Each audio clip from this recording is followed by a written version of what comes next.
Ya,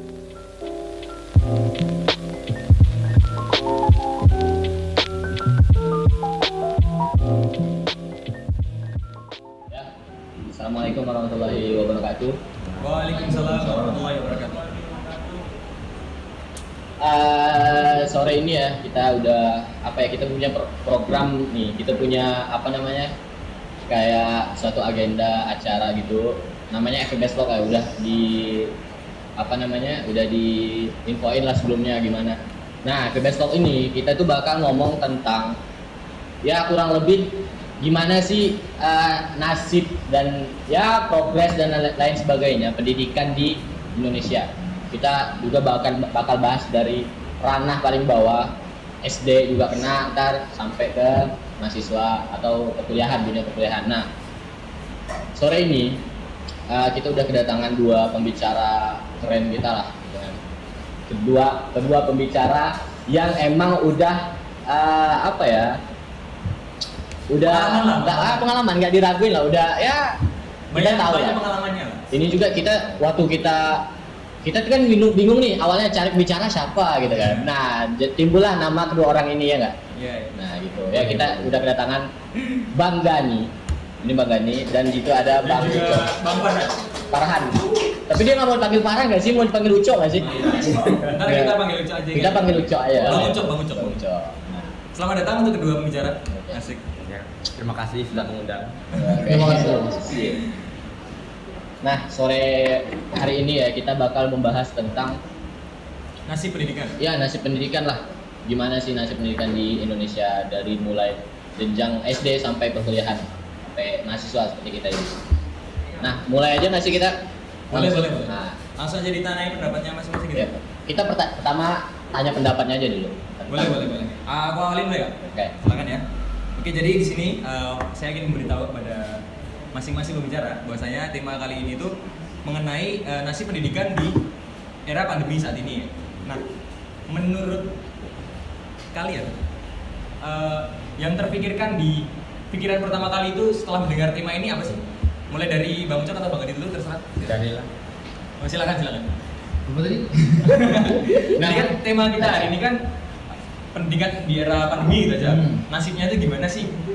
Nah, terus kayak gambaran umum di pikiran Bang Gani pertama kali itu kayak gimana gitu? Pendidikan di era pandemi. Ya.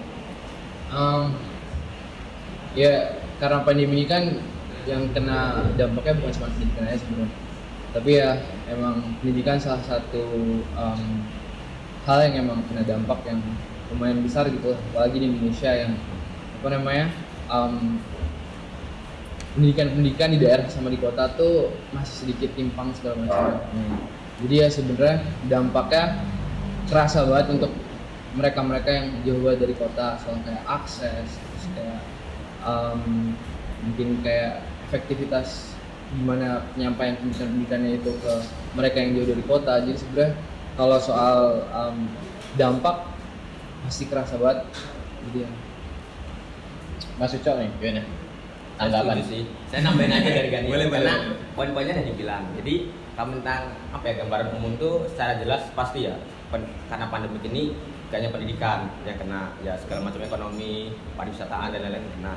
Cuma yang diperhatikan lagi adalah sampai sekarang ini kenapa dalam pendidikan itu ini tidak ada perubahan atau progres dalam kemajuan dalam pandemi ini. Jadi kalau kita misalnya lihat dari segi ekonomi nih faktornya, kita melihat dari awal itu memang kacau lah karena pandemik. Kita kan memang karena pandemi baru, hal baru dan segala sesuatu itu harus dimulai dari adaptasi baru lah gitu.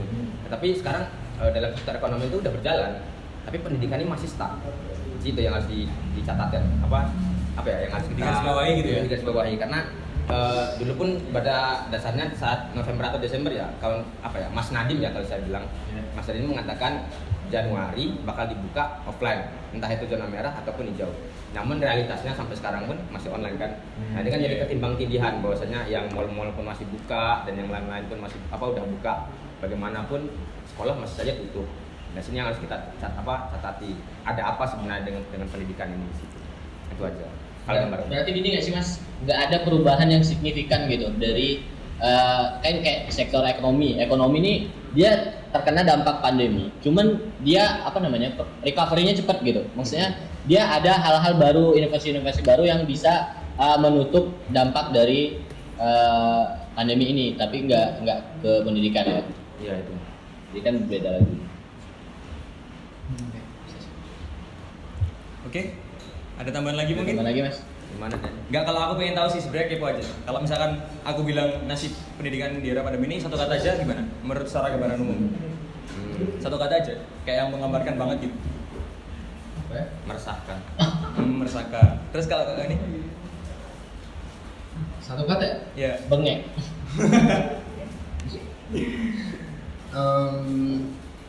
Sedikit membingungkan ya. Membingungkan. Meresahkan dan membingungkan. Ya mirip-mirip lah ya kita. Ya. Sebenarnya sih gini sih, kalau menurutku sih enggak sih. Sebenarnya apa namanya? Tadi kan udah disebut ya, bahwasanya membingungkan dan meresahkan. Apa senegatif itu sih kayak gitu loh. Apa dampak pandemi dan juga nasib pendidikan di Indonesia saat ini? Apakah nggak ada hal positifnya sih? Kalau menurut kalian gimana? Masa nggak ada hal positif sama sekali? Siapa dulu? Bisa dijabarkan? Oke, sebenarnya kalau masalah meresahkan ya, mau pandemi atau enggak pun dia itu udah meresahkan menurut saya, gitu kan. Dalam artian pendidikan kita tuh ya ketinggalan jauh lah dan masuk ke daftar berapa ya, terbawah lah, nggak terbawah tapi ya paling nomor 3 di bawah gitu paling kan. Masih ada. Situ yang masih dicatatkan dalam artian kenapa tidak pernah ada perubahan dalam sistem pendidikan baik itu dari dalam negeri maupun luar lah ya, kita tidak pernah bisa yang namanya mengubah itu karena semua itu didasarkan dari sistem pemerintah dan itu pun akar ke akar. Jadi ketika kita ingin merubah itu harus dari bawah, sedangkan dari bawah itu kita nggak bisa seperti itu karena apa ya, ketika kita melihat pendidikan secara luas sebenarnya kalau kita berdasarkan kurikulum dan silabus awal kemerdekaan itu kan silabus itu terbentuk untuk apa ya, menguatkan mental Indonesia bahwa kita telah terjadi revolusi kemerdekaan. Nah sampai sekarang tuh tidak ada silabus yang seperti itu lagi, yang bahkan kita tuh masih dididik kayak dicapkan harus menjadi karyawan.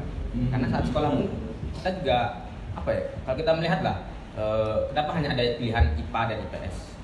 IPA dianggap paling pintar, IPS dianggap orang nakal. Itu kan sudah menjadi stigma masyarakat yang salah. Dalam artian orang-orang itu sebenarnya bisa berkembang tidak hanya dari IPA IPS, tetapi guru kan selalu menuntut kamu harus masuk IPA karena gini ya, karena stigma masyarakat sekali lagi di situ. Dan UN sebenarnya pun tidak bisa menjadi patokan orang itu pintar, tapi akan kembali lagi stigma masyarakat. Semua itu stigma masyarakat yang sudah terbentuk tahun-tahun sebelumnya. Di situ sih yang menurut saya sampai sekarang pun meresahkan, dimana sekarang lebih lagi online, pendidikan karakter pun kurang. Nah bagaimana pendidikan karakter sekarang dilibatkan dalam pendidikan itu? Di situ sih kalau catatan saya kenapa itu meresahkan. Positifnya ada, tapi mungkin kita tidak sadar atau mungkin malahan kita yang tidak tahu bahwa memang ada segi positifnya. Karena kalau menurut saya pun tidak ada. Karena saya belajar ya sebagai formalitas. Ini jujur aja ya. Saya belajar sebagai segi formalitas. Saya disuruh orang tua dan lain-lain. Ketika nilai bahasa Indonesia saya 0, saya disuruh ini yang dikuatin bahasa Indonesia, bukan apa yang menjadi apa nilai bagus yang harus saya kuatin lagi sih. Kita tuh selalu memandang apa yang harus kita ubah, bukan apa yang harus kita pertahankan. Itu sih catatan saya. Apa yang harus kita ubah? Bukan apa yang harus kita pertahankan. Nah, aku mau ke Mas Gani dulu tentang tadi pendidikan karakter kan. Nah, kan kita nih sekarang di era pandemi kayak gini nih, seharusnya pendidikan karakter yang lebih kuat kita dapetin itu pas kalau kita kuliah sekolah atau kuliah tatap muka gitu kan. Itu pendidikan karakter yang lebih ngena, dan itu memang langsung dari guru ke murid gitu, dan bertatap muka. Bahkan dari gerak-gerak fisik, gestur-gestur guru pun bisa kita tiru jika itu dalam kebaikan gitu. Nah, aku mau nanya ke Mas Gani nih, gimana sih cara kita bisa ngedapatin ya yang namanya pendidikan karakter di era pandemi ini dan kita belajar secara daring? Kalau soal pendidikan karakter kan sebenarnya emang di sekolah itu ada pendidikan karakter, tapi sebelum masa pandemi pun pendidikan karakter juga dapat di rumah gitu. Oh, ya. Jadi emang pendidikan karakter kalau untuk untuk kayak ya untuk orang gitu kan, itu emang awalnya emang harus dari rumah. Sekarang masa pandemi ini ya mungkin masih bisa beradaptasi lah pendidikan karakter, kecuali pendidikan karakter yang emang diperlukan di sekolah, kayak sosialisasi ke teman-teman kan, gimana cara dia bikin temen lah, komunikasi sama lain kayak gitu kan. Sekarang kan udah beda nih cara komunikasi segala macam. Jadi tadi tips Bukan, gimana sih cara kita ngedapetin kayak apa ya, nilai atau pendidikan karakter selama masa pandemi ini kan kita belajarnya iya. secara daring nih.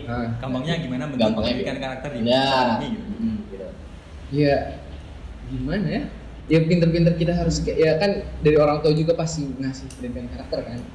Jadi ya mungkin kalau untuk siswa-siswa tuh kayak para apa namanya pelajar-pelajar mendapat pendidikan karakter kayak gitu ya pinter-pinter gimana caranya beradaptasi sama kayak kondisi sosial sekarang, harus mungkin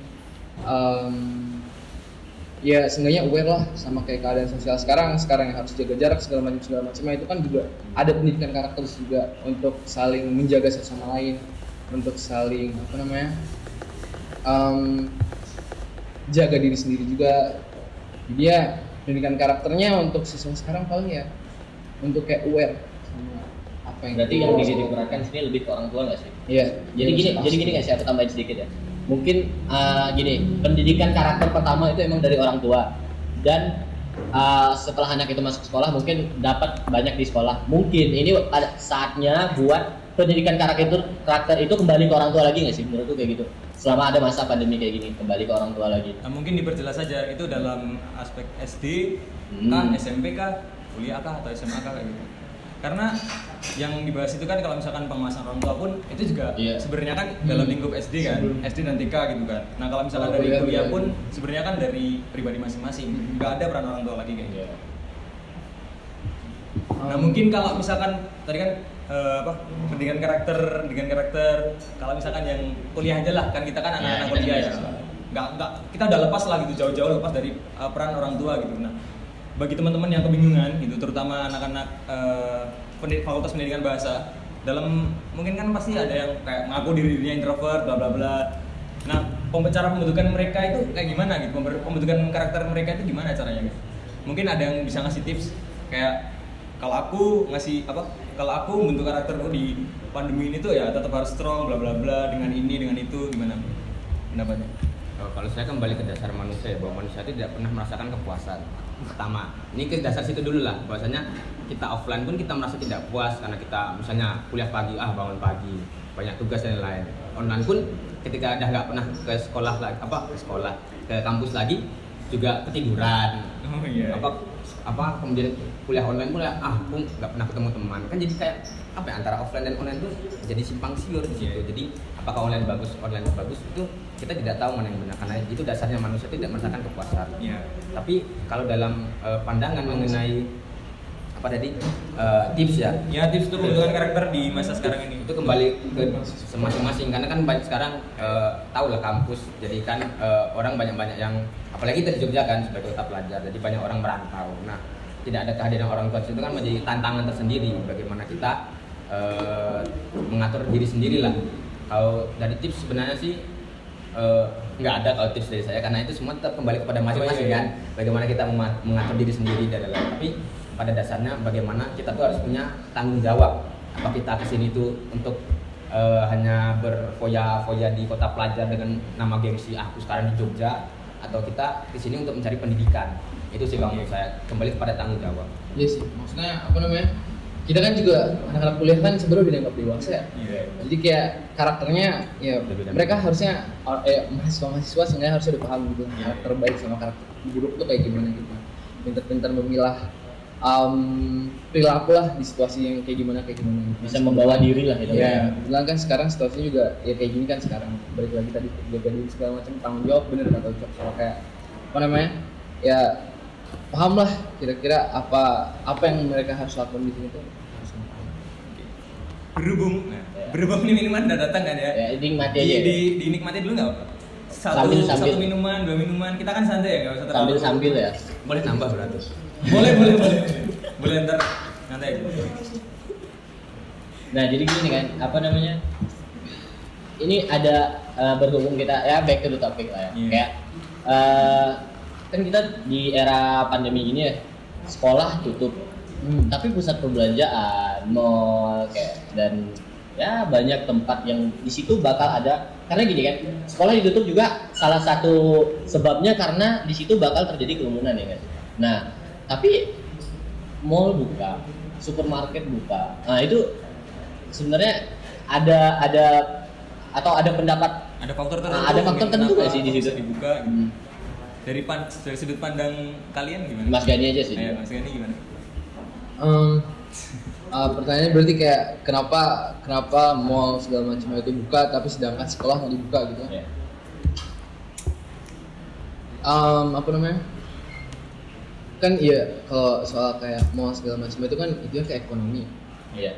Kalau misalnya sebenarnya emang sedikit ya itu tadi kan balik yang tadi membingungkan gitu. Iya, gimana? Menurut aku cara pemerintah beradaptasi sama apa pandemi ini dari awal sampai sekarang itu masih sedikit itu tadi membingungkan kan. Terus banyak sektor-sektor yang emang sedikit apa ya sedikit lebih berbahaya lah kalau ditinggalkan gitu kan. Dia punya Apalagi, impact besar di situ. ekonomi gitu kan ke negara gitu kan pikirannya. Terus kalau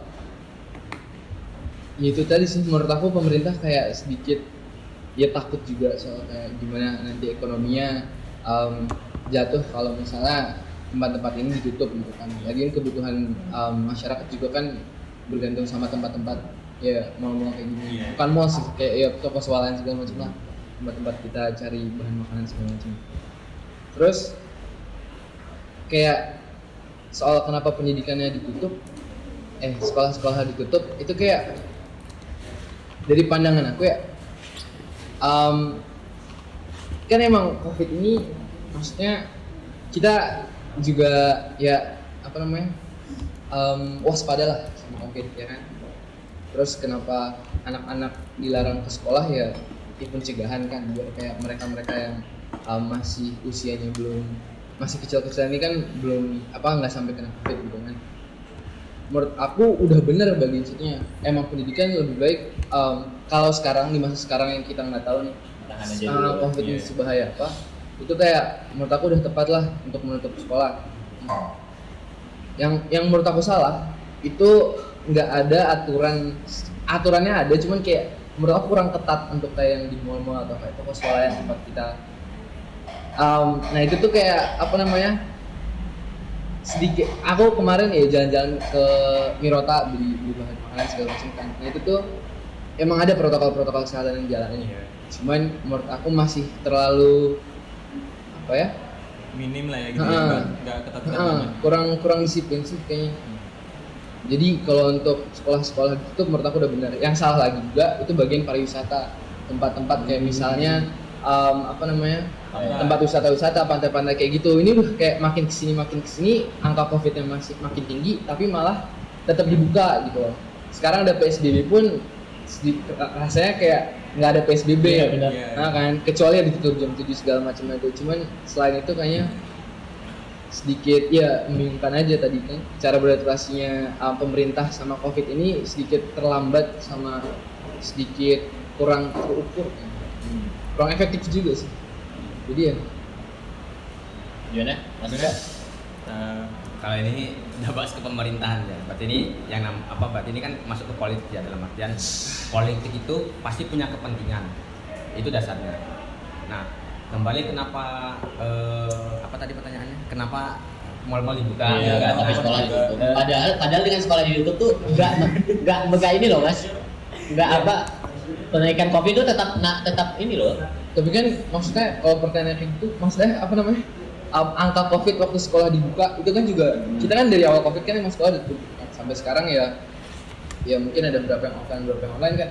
Jadi kayak angka-angka pasti kayak COVID-nya bertambah atau berkurang kalau misalnya seluruh sekolah dibuka juga Bakal sebenarnya belum ada kan. Iya, nggak tahu Jadi juga kayak sih. jadi kayak maksudnya menurut aku ya pencegahannya udah lumayan sih cuman ya di tempat lainnya Tergantung di sektor yang lain. Gimana tadi dilanjutkan Mas? Iya, sorry ini motor ini.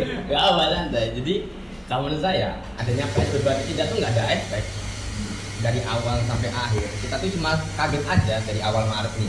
Kita kenal kan Maret tuh. Maret apa ya? Karena itu Maret akhir. Kita tahu PSBB itu masuk Indonesia. Sepi tuh dalam berapa minggu lah, 2 mingguan. 3 mingguan mulai normal.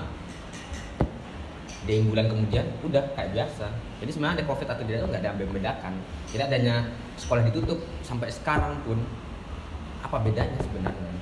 Sampai apa dengan pada akhirnya kan yang kena ya melalui ini kan dari perbelanjaan mall, dari apa tempat-tempat wisata dan lain-lain. Kenapa sekolah tidak dibuka saja kalau seperti itu? Kalau pada akhirnya memang seperti itu. Kalau saya mikirnya gini, daripada sekolah itu ditutup tapi angka tetap naik, mending sekolah dibuka sekalian aja kan. Tapi angka tetap naik juga. Paham nggak? Oh, jadi di sini ada kontradiksi ya antara pendapat Mas Ucok sama Mas Gani. Iya karena Ya. saya tuh mikirnya gini, kenapa harus menutup sekolah kalau angka itu tetap naik gitu? Kalau memang apa ya? Gini, kalau saya tuh mengkritik pemerintah tuh, kalau memang ingin menutup apa ya, ingin memotong jalur naiknya COVID, semua tuh ditutup. Semua, nah. Perbelanjaan tuh ditutup. Sekarang gini, PSBB sekarang tuh nggak masuk akal. Apa iya corona cuma di malam hari? Iya benar. Sedangkan siang masih pada kumpul kan? Itu kan masih jadi tanya-tanya. Kalau itu sekolah dibuka malam, boleh no? Ya sebenarnya itu dimaksudkan mungkin untuk kayak toko-toko yang gitu kan buat mencari uang lah gitu kan. Mungkin dibatasinnya sampai jam 7 doang gitu. Tapi nyatanya juga enggak sampai jam 7, ada Iya, jam 11. justru itu kontradiksi lagi. Iya, Iya makanya. benar. Karena di satu peraturan pun ada kontradiksi gitu loh. Banyak apa simpang siur di situ. Iya, coba bayangin lah kalau misalnya yang orang-orang lesehan yang buka baru malam. Jam bukanya jam 5, jam Iya, 7, jam 7 jam 7 udah tutup. Ya, herannya ya segini sih. gimana kan? Herannya kan bakmi Jawa kan malam ya. Iya. Kalau masa bakmi Jawa siang. Iya kan? Ya kali jualan siang. Nah, Kalau saya malah setujunya Indomaret yang tetap dibuka sampai malam karena itu kan toko perbelanjaan. Iya, ya, itu Nah. dibutuhin sih. Iya, tapi kan Iya. mall-mall gitu ya. Makanya ini masih banyak kontradiksi yang tidak sesuai. Karena itulah kenapa pendidikan dan ekonomi itu masih tidak seimbang ya karena di situ ada kepentingan atau yang lain lah. Karena itu yang saya tidak tahu. Apa yang dipikirkan pemerintah sampai sekarang itu. Bahkan yang dari kemarin yang saya bawa Mas Nadi mau buka saja nggak jadi. Ada apa gitu kan. Padahal saya udah dukung banget pas itu. Sampai di cancel kayak gitu Ya ya. sampai di cancel sampai sekarang pun nggak ada kejelasan. Iya benar. Di situ. Itu Tapi ya, Cok, apa namanya?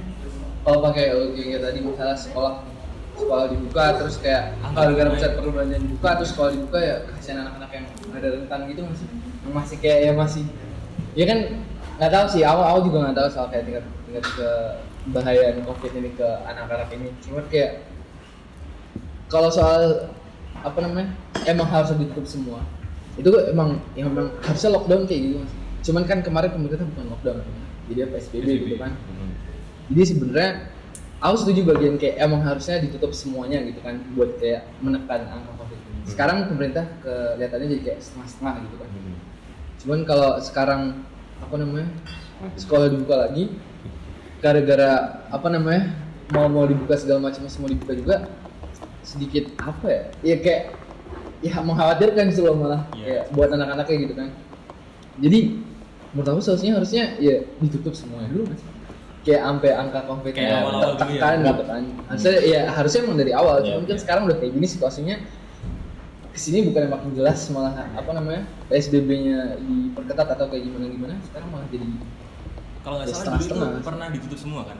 Awal bulan Iya. Maret itu kan ditutup Cuman semua. ya dampaknya Ya, terus kan apa orang-orang yang terdampak itu kan terus kayak ini kita suruh ngapain kalau cuma orang yang terdampak di pelosok-pelosok dan lain-lain itu kan disuruh ngapain gitu loh. Iya, benar. Kerja pun kan nggak bisa katanya suruh lockdown. Kalau keluar pun gimana? Gitu. karena gini waktu lockdown itu kan work from home nggak jatuhnya yang kerja di perkotaan bisa tapi kalau yang kerjanya kayak pertanian dia harus turun ke Iya, makanya. sawah dan lain-lain kan nggak mungkin dong ya ya misal sawah di lockdown. Iya, Iya, kan nggak gitu. mungkin. Bang. sebenarnya secara nggak langsung Indonesia nggak siap buat kayak lockdown seperti ini. Ya, sebenarnya. Ya karena juga mendadak juga kalau misalkan virusnya nggak mendadak pun Gimana virusnya? harus Ya. ya gini aku juga pernah ini sih baca beberapa artikel gitu dia bilang memang Indonesia dalam penanganan COVID itu termasuk yang paling terlambat nah dibanding negara-negara lain Itu kan dulu pemerintahnya sedikit ngece gitu nggak? iya nggak sih kayak kurang bercermin sih dari dan negara enggak lain. menurut aku malah dari pemerintah dan dari rakyatnya juga sih kayak apa Nah. yang rakyatnya juga bilang Iya. Indonesia nggak mempan anjir COVID gitu nggak mempan COVID dan lain-lain juga Nah diamini pemerintah Nah. yang harusnya lebih aware soal masalah-masalah Iya, kayak gini benar. justru malah Kalau masih ingat nggak statement yang ya kok saya bawa inilah, kita lah nggak usah lah. Pak, Nggak sebut nama, tapi dia bilang gini. Indonesia tuh nggak bakal kena COVID karena kita makannya nasi kucing. itu nggak jelas gitu kan. Iya, Dan itu iya. terlalu ngece kan. Nah, Iya, iya. disitulah. Pada akhirnya emang ini kesalahan dua hal sih. Kita sebagai rakyat dan atasan sebagai yang kurang memperhatikan apa ya jangka panjangnya lah bagaimana. Itu sih kalau kita mau secara rasional. Tapi kalau sedikit kusinggung lah ya tentang Gani tadi. Ya, maksudnya aku mengatakan kenapa harus sekolah dibuka aja dengan angka tetap naik, itu menganalogikan bahwasanya daripada sekolah ditutup terus pendidikan mati ya kan. Iya, Itu dinaikkan betul. aja. Itu kan berarti harus membuka. Padahalnya kan di mall-mall tetap pakai protokol, tetap juga ada yang kena, ya kan? Kalau sekolah pakai protokol, nggak ada bedanya. Karena gini loh, yang dibuka kan sektor kayak perbelanjaan gitu, dia dibuka. Protokol dia apa dengan apa kata-kata apa backup ya itu dengan protokol kesehatan. Nah sebenarnya kalau misal sekolah pun digunakan dengan protokol kesehatan yang ketat itu bisa juga nggak sih? Bisa. Iya kan? Tapi tetap kena kan? Iya kan? Padahal tidak ada protokol kesehatan yang ketat. Loh, kan ada yang kena di kampus kita. Walaupun nggak ada kuliah offline kan. Udah ada. Enggak gini, para orang-orang di pusat perbelanjaan ya mereka membentengi diri dengan kata-kata protokol kesehatan. Padahal masih di Iya. lapangan kita lihat ya gitu-gitu aja kan, nggak seketat yang kita Masih bayangkan. jauh-jauh sih sebenarnya. Kampus Lingkungan kita aja udah iya. ada. gitu. Iya. Walaupun nggak offline aja udah ada yang kena gitu kan, apalagi di offline. Ya yang jelas pada intinya COVID ini banyak membingungkan dan meresahkan lah. Iya. Mau kita ketat atau enggak, mau kita diam atau COVID-nya enggak, ada atau tetap enggak. ada. Situlah. Iya, tapi sebenarnya ini sih. Aku masih penasaran sama pernyataan Kak Ucok tadi yang bosnya bilang kalau nggak sama online pun dan offline pun ya sama aja gitu. Tapi kalau misalkan kita balik lebih dalam gitu kan, lebih mending mana sih offline atau online gitu? Soal kayak belajar. Iya, soal kayak belajar. Nanya. Lebih masuk di offline kah atau di online kah kayak gitu kan? Nggak ada yang tahu. Silakan. Kalau saya jujur aja ya, Offline. sebenarnya gini, kalau masalah masuk atau enggaknya itu sebenarnya offline. Iya. Karena itu kan ada interaksi secara langsung kan antara emosi guru, dosen guru dengan murid, dengan mahasiswa. Nah kalau online tuh kayak kita sebatas nonton YouTube aja. Nah kalau misal seperti itu kan kayak secara tidak sadar itu kita belajar otodidak. Nah tetapi kalau misal masuk mana, ya saya tetap jelas offline. Bahkan di semester ini pun yang full online, saya nggak masuk apa-apa materi. Jujur aja saya nggak ada saya membayar kuliah tuh nggak ada yang masuk. Cuma satu hal yang saya ingat, need analisis ya. Itu yang kita obrolin tadi. Ya. Berarti pernyataan Bang Ucok tadi nggak sama dong. Tadi kan bilangnya kan sama aja gitu. Maksudnya gimana? Tadi Bang bilang gitu kan kalau misalkan pembelajaran offline dan online itu sama aja, nggak ada yang bedanya gitu kan. Nggak, yang nggak bedanya itu di mananya? Maksudnya tadi kan pembelajaran. Maksudnya pembelajaran tuh angka kenaikan COVID yang aku maksud. Iya, maksudnya sama aja. Bukan apa yang kita terima. Nah sama aja tetap naik gitu angka kenaikan COVID. Nggak usah bantu. Nah, ya, Biarlah gitu. dia berdiskusi. Antum nggak? Anda yang Ya, berkontradiksi. soalnya gini di situ kalian harus tuh gitu. ada kesalahan ini loh. Kalau nggak gitu nggak jalan dong. Gimana? Terus kakak ini Kayak gini. Apa tadi sebenarnya? Ah, Soal di jelas bawah. atau enggaknya? Apa mana yang lebih masuk antara online dan offline? Lebih mending mana sih gitu kan pembelajaran di offline atau di online? Jelas offline. Kalau soal kayak masuk atau enggak ya? Iya benar. Ya, Iya, efeknya. iya soalnya kayak Islam online ini juga apa sih? Ya itu dia karena sistemnya tuh nggak jelas, ya kan? Nggak ada aturan-aturan yang kayak nggak ada standarnya lah. Semua universitas, semua sekolah-sekolah itu punya sistem sendiri-sendiri gitu kan. Mereka harus kayak beradaptasi. Cara-cara adaptasi mereka tuh beda-beda gitu kan. Standar ini nggak jelas. Ya ada mungkin beberapa sekolah yang emang udah bagus nih kan, gara-gara kondisi siswanya juga mendukung untuk kegiatan belajar mengajar online segala macam. Cuman ada beberapa juga apalagi yang daerah-daerah yang kendalanya itu jauh lebih banyak. Nah itu tuh tugasnya pemerintah untuk kayak memastikan lah orang-orang yang jauh-jauh ini, orang-orang yang mungkin nggak seberuntung mereka yang di kota itu tuh dapat bantuan yang Lebih ke pemerataan ya? lebih akurat juga kan. Iya. Harusnya ya misalnya itu tuh ada beberapa cerita soal kayak anak-anak pemulung katanya harus minta HP bekas segala macam itu membaca berapa kali. Terus ada daerah-daerah yang bukan kuota atau HP yang nggak ada, tapi listrik pun masih nggak ada. Oh, Nah yang kayak gitu-gitu kan juga sebenarnya Jadi masalah. gimana mereka mau belajar kalau Tapi sebenarnya online gitu kan? kita nggak bisa loh menyamaratain harus online semua gitu. Karena di beberapa tempat emang nggak bisa adanya online kayak gitu. Sebenarnya bisa kalau bantuannya benar. Iya, benar. Tapi ya tadi. Iya, saya tolong. Jangan. Iya. Nah itu dari kan, makanya kan kalau masuk lebih masuk mana, jelas masuk offline. Offline ya. tadi yang apa ya ada interaksi secara langsung kan sama guru segala macam. Kalau misalnya ada pertanyaan juga bisa langsung nanya. Nah, sedangkan kalau sekarang online bingung kayak gimana harus WhatsApp gurunya. Yang bingung pun bukan cuma satu dua anak gitu kan.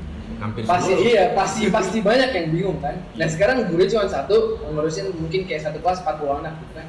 Kalau 20 anak aja bingung, gurunya pasti kesetaraan kan. Dan banyak guru nggak cuma ngurusin satu kelas. Iya benar. Nanti Iya. biar podcast ini efektif ya. Kita nggak bahas cuman bahas permasalahan aja. Ntar kita kasih solusi dari masing-masing pihak kan. Tadi kan jelasinnya cuma sistemnya nggak jelas, bla bla bla. Iya. Terus keadaannya kayak gini, bla bla bla. Ntar kita kalau bisa ya kita dari melalui podcast ini ya dan mungkin bisa didengar, kita berikan solusi yang menurut kita efektif Iya. ya. Oke. Kayak gitu sih. Nih aku mau masuk nih. Nah, kan gini, untuk masalah pembelajaran secara daring itu kan oke, anak-anak yang udah peka terhadap teknologi dari ibaratnya remaja ke atas SMP ke atas ke perkuliahan gitu kan. Itu bisa lah mungkin masih bisa mengikuti pelajaran secara daring. Nah, untuk anak-anak yang secara umur dan ya hitungannya sekolah dasar lah, itu kan belum peka loh terhadap teknologi-teknologi yang kita pakai sekarang gitu loh.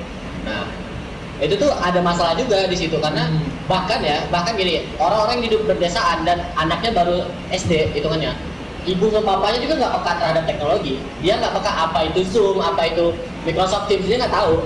Nah, itu tuh sebenarnya salah satu faktor ini nggak sih mas? Faktor nggak efektifnya belajar secara daring. Ya. Silakan. Oke, aku nanya ke moderator dulu nih. Kalian tahu nggak kegiatan SD secara daring itu gimana? Nah, karena adikku masih SD. Adikku juga masih SD. Nah, Tadi gue SMA. Nah, gini kalau misal dari apa ya melihat keefektifan di SD tuh nggak pakai online kalau yang kuliah karena anak tante pun ini kan SD. Memang offline sih. Dia tuh datang ke sekolah buat ambil tugas terus pulang. oh seperti itu. Itu nggak Jadi efektif. kerjainnya di rumah. Ya, gitu. jadi kalau saya pikir ya berarti anak SD itu pun tidak belajar. Tapi Oh, iya, sehari-harinya cuma menjadi Kerja tugas. juga. Apa efektifnya kan? Itu Ya. kan jatuhnya nggak efektif juga ya. Ya, efektif dong. Ya, benar. Mau apapun cuma datang ke sekolah, nyerahin, ambil tugas lagi baru. Itu setiap minggu sekali. Kalau gitu apa gunanya? Ya. Makanya apa arti guru berarti di situ? Ya. Kalau cuma ngasih tugas, apa mulung juga bisa ngasih tugas kan? Cuma download tugas di internet, adaptasi. Tapi terlepas dari itu juga peran guru juga penting sih. menurut Iya aku. benar. Nah, kayak contohnya adikku ya, adikku itu kan juga sekolah kan, tapi sekolahnya offline kan. Ternyata tuh juga disuruh offline gitu. Nah, dan itu juga gurunya ngajarin mas, tapi modelnya sisipan gitu loh. Sisipan nanti misalkan dari jam 7 sampai jam 9 kayak gitu. Jadi nggak seluruhnya itu nggak efektif sih kalau menurutku. Ada beberapa tempat pun juga ngajarinnya juga. Dan tak tanyain kan adikku gimana sekolah gitu kan. Enak gak ngajarnya? Ya enak sih walaupun memang rada kurang, tapi ya tetap ada lah peran guru juga mungkin berusaha gitu loh untuk nyari solusi juga kan. Pasti kan semuanya bingung kan, nggak cuma dari kita doang. Di sini mana Ben? Iya, sorry. Jadi menurut aku ya standar yang tadi aku sebut juga standar harusnya kegiatan belajar mengajar online harus kayak gimana, itu tuh harusnya ada gitu loh. Itu tugas-tugasnya mereka pemerintah ya untuk bikin standar ini kan, acuan nih, ini harus kayak gini, minimalnya standar kegiatan belajar mengajar tuh harus kayak gini gitu. Percencangnya lah. Nah, tapi kan balik lagi tadi, emang di setiap tempat itu beda-beda gitu kan. Nah makanya kayak pembekalan itu juga perlu kan, karena tadi ngebahas soal kayak ada anak SD yang mereka belum ngerti banget, terus ada mungkin orang tuanya juga, Bahkan gurunya juga, Bang. bahkan gurunya, Bahkan gurunya Ya, itu juga. kayak pembekalan ke guru-guru, pembekalan ke orang tua itu juga sebenarnya perlu banget. Adanya edukasi di situ. Benar. Nah, sekarang itu tuh masih aku sebenarnya nggak Minim banget nggak sih? Iya, aku kayak nggak ngeliat malah Iya, kayak ada. sebenarnya ada atau enggaknya pembekalan sama standar ini tuh ada atau enggaknya nggak tahu gitu loh. Terus kayak ya kalau ada standar berarti harus ya yang ngawasin standarnya juga kan, sekolah-sekolah ini udah kayak gimana. Nah, menurut aku yang bingungin juga pemerintah ini sebenarnya gimana sih mereka sebenarnya beradaptasi sama COVID ini kan. Aku sempat baca soal kayak program-program pemerintah yang soal kayak ada belajar dari rumah kayak gimana, pokoknya mahasiswa di Indonesia diajak sama Kemendikbud buat kayak ikut program ini. Nah itu kayak bikinnya gitu video YouTube terus ngajar anak SD gitu kan.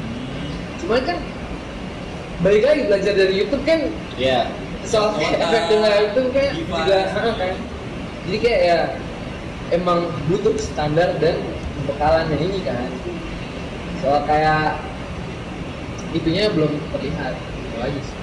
Nah, soalnya kalau anak SD pun itu kan perlu yang namanya pendekatan emosional. Iya. Kan SD kan. Nah, Karakter sih. katakan SMA aja nonton YouTube udah biasa. Hmm. Nah, SD nonton YouTube yang nontonnya Yonglet kan mesti kenal kan. Karena emosional gitu kan. Kenal Makanya Yonglet. perlunya anak SD itu Kena perlu- lagi yang bahasanya.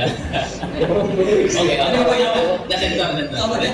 Contohnya yang like saya. Tapi yang bener sih, saya nggak begini. Iya, makanya anak SD kan perlu pendekatan emosional gitu. Kenapa? Iya bener. Makanya kan bisa ada anak SD yang apa tadi ini bilang datang ke sekolah sip-sipan, ya aku apresiasi bahwa Iya, benar. sekolah tuh itu udah memandang jangka panjang, emang harus ada sekolah offline dan dia tidak menuntut pemerintah harus online. Sebenarnya itu juga lagi percobaan sih, kayak nyoba beberapa minggu doang gitu. Kamu nggak ada? Sampai sekarang masih gitu. Masih. Standar itu harus jelas. Kalau ada standar buat mall-mall aja, udah misalnya mall-mall dibuka gitu kan, emang ada standar protokol kesehatan yang harus diikuti gitu kan. Harusnya juga bisa diterapin ke sekolah-sekolah gitu kan. Iya. Entah sisipkan kayak tadi, tergantung kayak gimana ya, itu juga penting harusnya. Sekarang ya belum ada apa kok. Benar sih. Karena juga ini kita emang mahasiswa tapi kita bahasnya sekolah dasar ya, kayak nggak semua sekolah dasar atau menengah ataupun atas itu tuh udah mempunyai teknologi yang kayak ya modern lah gitu. Apalagi pedesaan kan masih ya gimana, bahkan gurunya juga belum peka terhadap teknologi dan lain sebagainya, itu juga suatu hambatan loh itu untuk belajar online. Iya. Emang sih butuh jangka waktu yang nggak Betul, singkat iya, buat nggak singkat. kayak menyampaikan apa bantuan-bantuan ini kan. Tapi ya nanti balik lagi. Ya benar. Iya, nanti bagaimana? Ya benar, emang nggak butuh waktu singkat buat mengedukasi semuanya. Cuman ya kalau nggak dicoba ya kapan lagi? Memberi fasilitas bener. Ya, kalau kalau nggak nggak ada dicoba, kapan pergerakan ya mau Ya, gimana gitu benar. kan. Pergerakan terhambat sama balik lagi. Iya. Balik lagi ke sana. Balik ke sana dong. Kasihan. Berat sih. Enggak sih, aku gini aja, aku sekarang kayak pertanyaan lagi dari aku. Tadi kan kita sibuk membahas permasalahan dan permasalahan. Nah, peran kita sendiri Ya, apa ya. ya gitu. Aku mau nanya dari masing-masing pembicara bahwasanya peran kalian untuk untuk berkontribusi meningkatkan pendidikan di era pandemi itu yang kalian lakukan itu apa? Ataukah cuman protes kayak gini atau pokoknya kayak debat kusir dan lain-lain bla bla bla atau gimana? Peran yang udah kalian lakuin?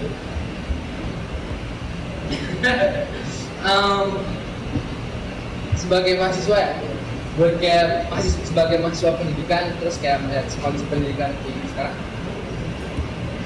Kalau dari saya sendiri sih, bulan kan saya juga masih semester 5 nih. Sekarang jadi sedikit ya banyak kegiatan lah gitu kan. Nah kebetulan juga ada kalau di prodi kita kan ada sistem magang kayak gitu kan. Ya kalau dari saya sendiri sih, saya ngelihatnya yang bisa saya lakuin sekarang cuman lebih aware sama kayak kondisi soal covid ini kayak gimana kayak sekarang, terus gimana caranya menyesuaikan diri sama kayak hal-hal yang ada sangkut pautnya sama pendidikan. Kalau dari saya sendiri mungkin jujur aja nih, saya belum ada sih kayak kontribusi langsung untuk kayak memudahkan pendidikan untuk masyarakat gitu kan. Cuman ada beberapa hal yang sebenarnya bisa dilakukan. Itu tuh tadi saya baca ada beberapa kegiatan yang ini inisiatif sendiri dari kayak saya lupa antara teman-teman mahasiswa atau bukan. Yang saya tahu ada lintas media itu kayaknya ya salah satu itu media. Lintas media ini ngebantu donasi ponsel. Jadi kan banyak anak-anak SD yang belum punya HP lah. Iya, banyak masyarakat yang HP satu aja kesulitan gitu loh. Yeah. Nah ini nih donasi ponsel ini ponsel-ponsel walaupun yang didonasikan ada kerusakan sedikit tapi tetap ditampung terus nanti dibenerin mungkin beberapa halnya terus nanti digituin. Nah itu tuh bisa banget dilakukan gitu kan. Itu saya baru baca sebenarnya tadi malam. Oh, dari mana? Nah, Ya. sewaktu mempelajari soal hal ini. Nah itu tuh apa namanya, donasi ponsel tuh bisa banget dilakukan. Kayak apalagi teman-teman mahasiswa gitu kan, ganti-ganti HP, walaupun masa pandemi ada aja yang ganti HP gitu kan. Ya itu bisa dilakukan banget gitu. Terus ada juga yang donasi kuota ini juga sebenarnya dilakukan pemerintah kan. Iya. Donasi kuota ini apa namanya, sayangnya yang dilakukan pemerintah belum terlalu merata gitu. Yeah. Soalnya ya karena ada yang belum punya HP, ada yang belum punya ini gitu kan. Jadinya itu juga bisa dilakukan sama mahasiswa gitu loh. Dan terus mahasiswa ini juga bisa apa namanya, kan kalau mahasiswa kan cakupannya sedikit lebih sempit ya, nggak seluas pemerintah gitu kan. Yeah. Saudara lebih sempit berarti bisa lebih fokus juga. Itu bisa dilakukan lah. Soal kayak apa namanya, donasi kuota yang tepat sasaran sama ke orang-orang yang anak-anak yang emang membutuhkan gitu loh. Karena lingkupnya sempit jadi kita bisa lebih fokus gitu loh. Nah itu tuh bisa dilakukan. Kalau dari saya sendiri sebenarnya apa yang bisa saya lakuin juga sebenarnya kebetulan di organisasi saya itu tuh ada beberapa program kerja yang emang sedikit mirip sama apa namanya, yang program pemerintah yang belajar dari rumah, apa mengajar dari rumah gitu. Saya lupa nama programnya apa, tapi ya dari YouTube, habis itu ya diupload, bikin video diupload ke YouTube, terus ya buat belajar gitu kan. Tapi karena apa namanya, Terlepas dari dampak yang ini. jadi jujur aja kalau saya emang apa namanya belum terlalu banyak, tapi ya semakin kesini sebagai mahasiswa ya kita juga harusnya apa namanya sadar kan ada hal yang harus dilakukan buat kayak bukan cuma buat diri kita sendiri tapi juga ya buat masyarakat gitu kan. Jadi ya mungkin bisa lebih ditingkatkan lagi lah. Bentuknya macam-macam ya, bentuknya kayak gimana aja itu juga nanti melihat kayak situasi dan kondisi di sekitar mahasiswanya juga. Tapi ya mungkin bisa dilakukan nanti sama Ucok kerjasama ngelakuin apa gitu. Bisa banget sih. Terus sama BEM juga boleh banget. Soalnya kenapa saya menanyakan hal seperti ini? Karena diharapkan tuh dari podcast ini tuh kita nggak cuma membahas masalah aja. Kita cuma mengeluhkan sana sini, tapi kita sendiri nggak ada pergerakan. Yeah. Nah, oke, dari Bang Ucok sendiri? Kalau saya secara ini ya, karena saya ini organisasi gerakan, jadi yang saya lakukan ya penyadaran pertama itu. Karena apapun yang kita lalui itu harus melalui ada dasarnya kan. Nah, apa yang telah saya lakukan ya penyadaran di situ. Saya menyadarkan orang-orang bahwa di online seperti ini kita harus seperti apa, kita harus bagaimana cara mengatasinya dan lain-lain. Itu yang saya lakukan ke beberapa instansi lain, dan mungkin malah saya ke teman-teman dekat saya dulu yang sering ngeluh belajar online. Karena apa, kita sebagai kita ke ranah mahasiswa aja dulu ya.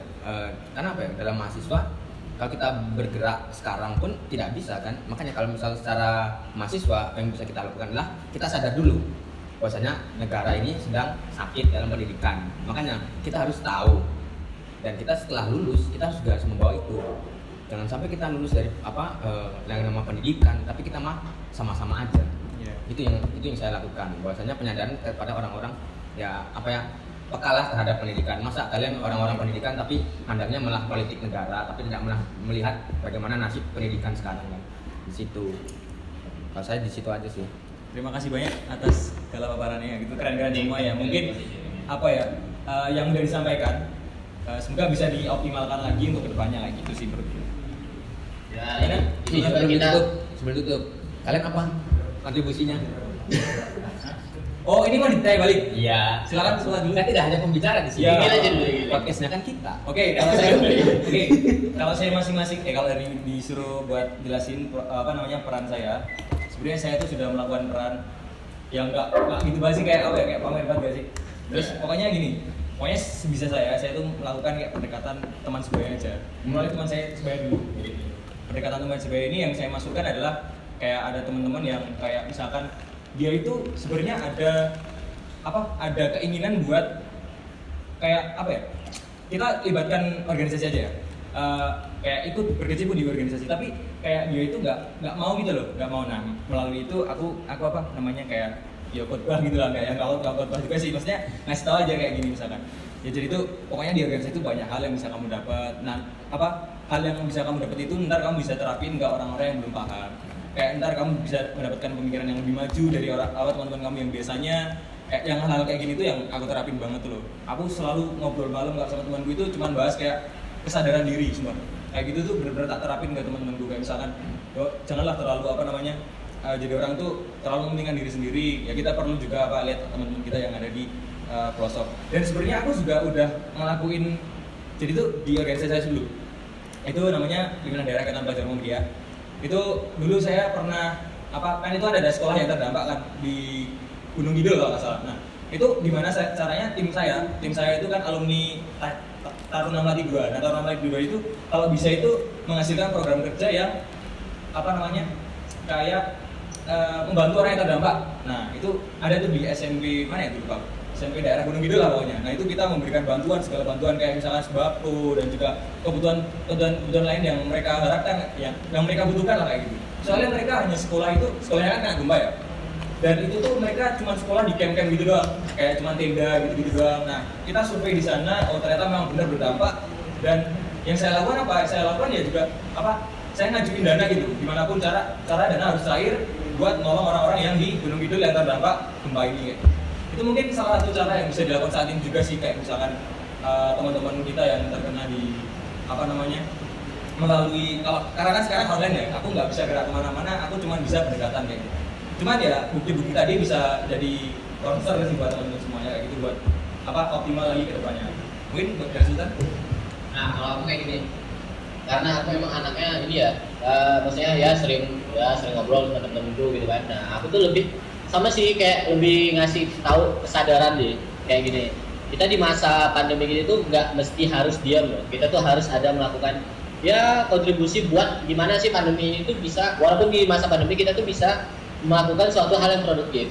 Nah, aku lebih ngomong ke teman-teman tongkronganku sama kayak adekku dan ya keluargaku lah, kayak jangan sampai dengan karena gini loh, kita lebih baik memulai itu dari yang ada di depan mata kita gitu, yang di sekitar kita itu lebih baik. Jangan sampai kita menjangkau yang lebih jauh dulu, tapi yang dekat-dekat kita tuh malah kayak ya terabaikan. Nah, aku mikirnya kayak gitu aja. Jadi aku mulai dari sisi keluarga dan sisi teman-teman. Aku lebih mengingatkan kayak kalau ke masalah pendidikan, aku lebih mengingatkan contohnya kayak ya udah jangan sampai di masa pandemi ini kamu tuh ya kita sama-sama susah loh. Kita sama-sama susah dalam belajar. Kita sama-sama susah belajar di era pandemi. Cuman ya jangan sampai itu mematahkan semangat mereka buat kayaknya lebih menuntut ilmu loh, seperti itu. Nah, kalau untuk kontribusi yang emang sebagai mahasiswa pendidikan, peran aku untuk ya ke lapangan dan lain sebagainya itu mungkin belum aku juga. Nah, mungkin aku juga udah berkecimpung di dunia organisasi. Mungkin juga organisasiku bakal mengadakan hal-hal seperti itu. Dan ya kemarin juga kan contohnya kayak ya BEM kita juga ada mengadakan ya seperti itulah, kayak donasi dan lain sebagainya untuk orang-orang yang udah di era pandemi dan mereka terdampak bencana. Nah, benar seperti itu. Dan juga lebih menyadarkan diri tentang ya orang-orang sekitar, kayak udah jaga kesehatan dan lain sebagainya. Nah, mungkin oke lah, di orang-orang luar juga belum tentu loh percaya terhadap apa enggaknya COVID dan lain sebagainya. Cuman ya ini tuh kita bukan lihat ada apa enggaknya, kita lihat dampaknya apa. Lihat dampaknya apa. Ini ekonomi udah down, pendidikan juga udah rapuh dan lain sebagainya. Nah, aku ingin menyadarkannya dari situ karena peran personalku sebagai mahasiswa. Mungkin gitu. Jadi mungkin di luar siapapun yang maksudnya yang udah ngasih kontribusi lebih atau belum, mungkin ini kan podcastnya juga maksudnya ya ada tujuannya untuk salah satu penyadaran nih. Kalau ada yang terdampak nih gara-gara pandemi ini, ya mungkin ya tadi tuh kita bisa ya kolaborasi buat kayak sedikit ngasih sesuatu yang lebih terasa aja ke masyarakat di sekitar kita gitu kan, di lingkup kita yang dia mungkin selanjutnya kolaborasi antara IMM atau dari BEM juga kayak bisa banget sama dia. Kalau saya ini sih pesan terakhirnya, kalau saya selalu berpegang teguh pada kutipannya Ki Hajar Dewantoro ya, yang dia mengatakan setiap tempat adalah sekolah, setiap orang adalah guru. Gitu. Jadi jangan pernah terpaku sekolah pendidikan itu hanya di sekolah. Jangan pernah terpaku guru itu adalah sumber ilmu. Jadi dimanapun kalian berada, silahkan belajar dan dimanapun tempat kalian di mana, ya itu tempat belajar kalian di situ. Dan di sini pun kita pun belajar. Iya, Karena saya nggak tahu dari kalian pun tahu dari saya. Kita Gitu kan. juga Kita saling sama-sama. memberikan ini, ada dialektika, maksudnya ada feedback di antara kita. Ki Hajar Dewantara itu nemu ide di kamar mandi loh mas. Tahu nggak? Tunggu dari perkataan itu. Enggak, maksudnya Ide dia kayak gitu. sering berpikir di kamar mandi. Iya, Ya, serius. ya itulah kan bisa jadi kan tempat itu berarti tempat yang nyaman lah bagi kita. Mungkin bagi dia Ki Hajar Dewantara kamar mandi tempat yang tenang itu tempat yang paling enak untuk berpikir. Begitu kan. Ya kita berbeda-beda lah. Buat saya orangnya audio visual. Saya lebih suka bermain diskusi seperti ini daripada saya membaca buku gitu kan. Karena saya baca buku itu perlu ada perlawanan. Paham nggak? Ya, Nggak, kalau nggak paham ya udah nggak apa-apa. paham. Jadi Paham. ya udah. Gitulah pokoknya. Nah, jadi Ya udah silakan saya kembalikan ke moderator. mungkin Mas Tinggal ada tambahan? Enggak ada. Gak sih, aku mau bilang aja sih, keren-keren banget ya narasumber kita hari ini kan ngajarin banyak lah ya, kayak gitu. Karena ini juga salah satu pemimpin dari apa? Ya. Pemimpin semua lah gitu ya. Pokoknya aku cuma bilang keren banget gitu. Ini satu waktu yang emang susah dicari sih. Maksudnya kita juga jarang ngumpul-ngumpul kayak gini membicarakan hal seperti ini. Ya mungkin udah selesai. Cukup lah ya, mungkin lain kali kita bisa ngobrol lagi mungkin. Ya, terima kasih lah ya Bebas udah ya. bebas. Bebas. Mau lanjut lagi atau Sampai enggak? kopi ya udah. Gimana? Kalau Ada bebas. teman-teman semuanya. Boleh dong? Udah habis. Oh, satu dari terakhir. Dari pembicara dari dulu. kamu dari Oh, kamu. dari. Dari kamu dulu. Oh, dari pembicara dulu. Dari dulu. Silakan. Pesan terakhir. Gas bicara. Tadi kan udah nih, pesan terakhir. Hah? Kopi enak kan? Aracis number one, Aracis. Kopi apa nih?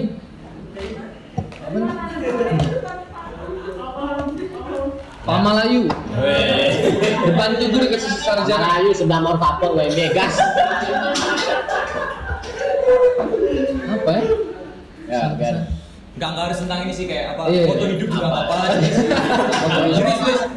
Serius Nggak, apa? Buat semangat ini aja. Ada teman-teman yang nolak banyak. Iya, Jangan lupa belajar. saya maksudnya saya diajak ikut podcastnya juga. Sebenarnya saya bukan kayak expert di bidang kayak pendidikan segala macam itu sih. Cuman ya ini saya kayak ini sih ya beneran kayak sih pemahaman saya aja soal kayak apa yang kita bicarain sekarang. Terus mungkin kalau misalnya saya ada yang keliru atau misalnya kayak gimana itu juga maksudnya ya karena ya saya mungkin kurang belajar di bagian mana. Cuman kalau pesan terakhir buat Acara ini aja Mas. Buat Bukan acara pesan ini. terakhir itu sih. Terus kita enggak gitu. Bukan pesan terakhir. Pesan terakhir terus kita mati gitu. Jangan mau diwawancara malaikat. Kata-kata terakhir besok ninggal. pesan terakhir buat acara ini ya acaranya bagus loh. Buat dia itu kan meningkatkan kesadaran segala macam. Gini aja, mungkin moto hidup ya bisa disampaikan ke teman-teman. Moto hidup tetap hidup. Oke, selanjutnya Yes. Kak Sultan. Nah, aku lebih ke jadilah berguna sih. Kayak gitu lah bener. Ya, berguna buat apa aja. Oh gitu ya. Nah, sekitar keluarga dan lain sebagainya. Udah. Dah. Oke, saya terakhir kalau saya sih pesan aja. Ini apa ya? Kata-kata tuh bener-bener ngerubah aku lah dari dulu. Kalau nggak kayak gini aku mungkin nggak jadi kayak sekarang, nggak bisa ketemu kalian.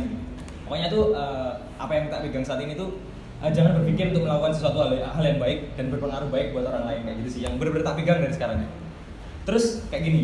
Kita itu juga pada saat ini tuh wayahnya gagal, tau nggak? Wayahnya tau kan? Wayahnya. Nah, jadi nggak usah takut gagal, kita coba aja semua itu. Kalau misalkan kita disuruh jadi apapun itu, kalau bisa kita terima. Karena emang kegagalan itu buat sekarang gitu. Kalau buat nanti itu bukan gagal lagi. Kalian udah nggak boleh gagal lagi. Mumpung sekarang masih muda, apapun dicoba. Karena kegagalan itu udah pasti gitu loh. Pokoknya nggak usah takut gagal. Terima kasih. Oke, dah. Ada yang mungkin mau ditambahin lagi? Ya, aku tadi terlalu pendek sih kayaknya. Enggak gini, jadilah berguna. Maksudnya nanti apa sih jadi berguna doang ada gitu kan ya. Maksudnya jadi berguna tuh kayak contoh gini loh. Ya lebih apa namanya aware terhadap sekitar kayak oh teman gua ada ini loh, ada problem ini ya. Maksudnya kita ya berusaha dan sebagainya kayak ke keluarga juga, ke pendidikan dan lain sebagainya. Pokoknya jadilah berguna dalam hal yang sekecil mungkin. Mulai dari hal kecil, jangan sampai kamu itu menjangkau hal yang lebih jauh, sedangkan di sekitarmu itu terabaikan itu sih. Terima kasih teman-teman semua. Intinya Pak Melayu dan lupa. Pokoknya yang mau ngopi jangan lupa ya ke kemana? Pokoknya Aracis sama V60-nya parah sih. Iya, parah sih.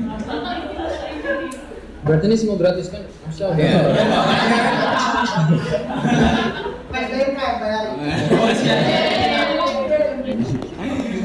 Udah. Oke teman-teman semuanya, kita akhiri podcast kita untuk hari ini. Terima kasih Babang Sultan, Kak Gani, Kak Farhan atau EGE Ucok ya. Terima kasih banyak udah menemani sore hari kita buat berbincang-bincang seru. Mungkin tambahan dari Kak Sultan. Ya, oke, ini maksudnya hari ini ya udah sih nanti berjalan dengan acara ini berjalan dengan asik, sharingnya dapat dan lain sebagainya. Nah, apa? Nah, udah enggak pakai. Ya kita bentar gitu.